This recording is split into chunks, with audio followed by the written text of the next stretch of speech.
Hello friends, কেমন আছো সবাই? আশা করছি সবাই ভালো আছো। আমি রাত্রে নতুন একটি টিপসের ভিডিও আবারও নিয়ে চলে এসেছি। আজকে কি করব দেখুন বন্ধুরা, আমাদের এখানে কিন্তু প্রচণ্ড ঠান্ডা পড়ে গেছে। আর শীতকালে দেখা যায় আমরা কিন্তু এরকম কম্বল বা ব্ল্যাঙ্কেট কিন্তু আমরা ইউজ করি শীতকালের জন্য। তো সেটা কিন্তু আমাদের অনেক সময় দেখা যায় পরিষ্কার করার জন্য অনেকদিন তুলে রাখার জন্য কিন্তু একটা বাজে দুর্গন্ধ হয় বা পরিষ্কার আমরা ঠিকমতো করতে পারি না। এটা নোংরা হয় আর দেখা যায় অনেক রকম ব্যাকটেরিয়াও জমে থাকে। তো তার জন্য আমি কি করছি দেখুন, এটা পরিষ্কার করার জন্য কোনো ঝামেলা ছাড়াই আমাদের বাড়ির কিছু উপকরণ দিয়ে আমি আজকে এটা পরিষ্কার করে নেব।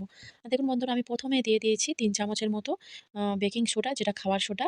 আর দিয়ে দিয়েছি পাউডার। যেকোনো পাউডার হলেই হবে। আমাদের বাড়িতে তো সবার বাড়িতেই থাকে পাউডার। আর ওই পাউডার আমি দিয়ে খুব ভালো করে চামচটা দিয়ে সুন্দর করে মাখিয়ে নিলাম। তো নেওয়ার পরে কি করতে হবে দেখুন বন্ধুরা, আমি এটা মেঝেতে পেতে নিয়েছি। আপনারা চাইলে খাটের উপর ভালো করে টান করে পেতে নিতে পারেন ব্ল্যাঙ্কেটটা। তো আমি এটা মেঝের পেতে নিয়ে তারপর কি করছি, যে মিশ্রণটা আমি তৈরি করলাম, সেটা কিন্তু আমি ভালো করে পুরো একদম ব্ল্যাঙ্কেটে কিন্তু মধ্যে আমি দিয়ে দিচ্ছি। কোনো জায়গায় ফাঁক পড়লে কিন্তু হবে না। আর এটা আমরা বাড়িতেই খুব সুন্দর করে কিন্তু কোনো রকম কাচাকুচি ছাড়া কিন্তু আমরা বাড়িতে খুব ভালোভাবে আমি এটা পরিষ্কার করে নিতে পারব। আর ব্ল্যাঙ্কেটটা যদি আমরা জল দিয়ে কাচতে যাই, তখন আমাদের একার পক্ষে কিন্তু এটা সম্ভব হয় না। কেননা এটা কিন্তু অনেকটাই ভারী হয়ে যাবে জলে দেওয়ার পরে। আর তাই জন্য কোনো রকম জল ছাড়া কিন্তু আমি আজকের এই ব্ল্যাঙ্কেটটা পরিষ্কার করে নেব। কোনো রকম ঝামেলা ছাড়া আমরা নিজে একা কিন্তু পরিষ্কার করে নিতে পারব। আর দেখুন বন্ধুরা, পুরো একদম ব্ল্যাঙ্কেটায় আমি কিন্তু ওই মিশ্রণটা ছড়িয়ে দিয়েছি। দেওয়ার পরে কি করছি, হাত দিয়ে খুব ভালো করে কিন্তু এটা ডলে দিচ্ছি। কেননা এটা ডলে দেওয়ার ফলে কিন্তু এর যে ভিতরে নোংরা জমে থাকবে, কোনোরকম ব্যাকটেরিয়া যদি জমে থাকে, দুর্গন্ধ থাকে, সেটা কিন্তু দূর হয়ে যাবে।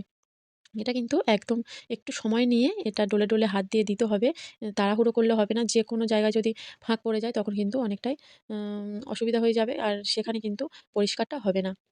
খুব ভালো করে কিন্তু আমি হাত দিয়ে দেখুন চারিদিকটায় আমি ডলে দিচ্ছি। কোনো জায়গায় কিন্তু ফাঁক আমি রাখছি না।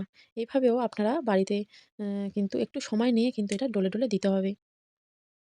তারপরে আমি এটা কি করব দেখুন, তো আমাদের সবার বাড়িতে তো জামাকাপড় কাচার ব্রাশ থাকে। তো সেটা আমি নিয়েছি। আর যেদিকে উল্টো দিকে যে ব্ল্যাঙ্কেটটা যে সুতো লোম থাকে, ওটার উল্টো দিকে কিন্তু আমি এভাবে ঘষে নিচ্ছি। নেওয়ার ফলে কি হবে, উম এ যে ব্রাশটা দিয়ে ঘষছি, একটু কাটা ব্রাশ, তো এর জন্য কি করব হবে, তো এই যে যদি এটা অনেক পুরাতন আ ব্ল্যাঙ্কেট হয়, তো সুতোগুলো গুলিয়ে থাকে, দলা পেকে যায়, তখন কিন্তু এই ব্রাশটা দিয়ে ঘষার ফলে কিন্তু সেগুলো একদম সমান হয়ে যাবে। আর যদি ভিতরে কোনো নোংরা বা কোনো আ কিছু বেঁধে থাকে, সেগুলো কিন্তু আমাদের এই ব্রাশের মধ্যে নোংরাগুলো খুব ভালোভাবে কিন্তু উঠে আসবে। তারপরে ধাপে আমি কি করছি দেখুন, আমি একটা বাটিতে করে জল নিয়ে নিয়েছি।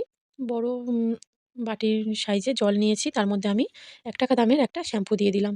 আর দিয়ে দিচ্ছি 1/2 চামচের মতো ভিনেগার। ভিনেগারটা কেন দিচ্ছি?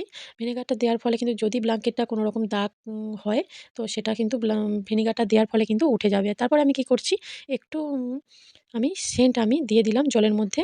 আরো সুন্দর একটা ব্ল্যাঙ্কেটটা থেকে সুন্দর একটা সেন্ট বার হওয়ার জন্য, একটা সুগন্ধি হওয়ার জন্য আমি সেন্টটা দিয়ে খুব ভালো করে কিন্তু হাত দিয়ে এটা মিশিয়ে নেব জলের সঙ্গে। আর এটা করার ফলে কিন্তু আমাদের দোকানে এটা ড্রাই ওয়াশ করতে হবে না। কোনো রকম কিন্তু আমাদের খরচাও হবে না। বাড়িতে থাকা উপকরণ দিয়ে কিন্তু আমরা এটা খুব সুন্দর করে পরিষ্কার করে নিতে পারছি, কোনো রকম ঝামেলা ছাড়াই। একা কিন্তু পরিষ্কার করে নিতে পারবো এটা। তারপর আমি কি করছি দেখুন, একটা সুতির কাপড় নিয়েছি। তো আর একটা নিয়েছি প্রেশার কুকারের ঢাকা। তো প্রেশার কুকারের ঢাকা সুতির কাপড়টা নিলাম কেন? তারপরে আমি সুতির কাপড়টা কিন্তু জলে ভালো করে ভিজিয়ে নিচ্ছি। নিয়ে খুব ভালো করে কিন্তু এটা হাত দিয়ে নিগড়ে নেব। জলটা যাতে এটা আ খুব বেশি না থাকে। ভালো করে শুকনো করে নিগড়ে নিয়ে তারপরে আমি প্রেশার কুকারের দেখুন ঢাকার মধ্যে দিয়ে একটু টান করে কিন্তু এটা আমি বেঁধে দেব। অবশ্যই কিন্তু এটা টান থাকতে হবে। একটু আলগা থাকলেও কিন্তু হবে না। তো টান করে এইভাবে আমি ভালো করে দেখুন বেঁধে নিচ্ছি। আর আপনারা চাইলে কিন্তু ননস্টিকের যে কড়ার যেটা ঢাকা হয় স্টিলের বা কাঁচের, সেটা দিয়েও করে নিতে পারেন। তো প্রেশার কুকারের ঢাকাটা হলে কি হয়, একটু সুবিধা হয়, হাত দিয়ে ভালো করে করা যায়। তো ধরার একটা সুবিধা হয়। তো তারপরে আমি কি করছি দেখুন, পুরো ব্ল্যাঙ্কেটটা কিন্তু আমি এইভাবে সুন্দর করে ঘষে দেখুন, এবার যেদিকে লোমগুলো আছে তার উল্টো সাইড থেকে যাতে যে নোংরাগুলো হয়ে আছে ওর মধ্যে, সেগুলো কিন্তু খুব ভালো করে পরিষ্কার হয়ে যায়।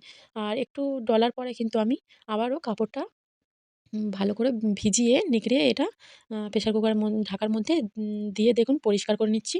আর এইভাবে কিছুক্ষণ করার পরে কিন্তু আমি কাপড়টা ভিজিয়ে ধুয়ে ভালো করে কিন্তু পরিষ্কার করে নেব। আর এই যে ব্ল্যাঙ্কেটটা পরিষ্কার করছি, সেটা কিন্তু অবশ্যই দুদিকে করতে হবে।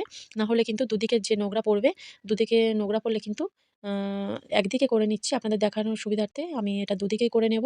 তো আপনারাও বাড়িতে এইভাবে দুদিকেই করে নেবে যখন করবেন দুদিকেই এইরকমভাবে আপনারা করে নেবেন। দেখুন খুব ভালো করে সুন্দর করে কিন্তু আমি ঘষে নিচ্ছি।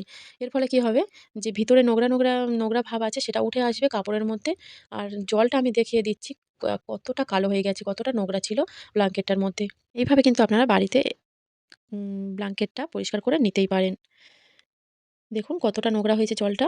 আর বাড়িতে অবশ্যই এই টিপসটা এপ্লাই করবেন। ভিডিওটা আমি এই পর্যন্ত রাখছি। যে যেখানে আছেন ভালো থাকবেন, সুস্থ থাকবেন। আর চ্যানেলটি অবশ্যই ভিডিওটা ভালো লাগলে চ্যানেলটি সাবস্ক্রাইব করে আমার পাশে থাকবেন। একটা লাইক দিয়ে দেবেন, অনেক শেয়ার করে দেবেন।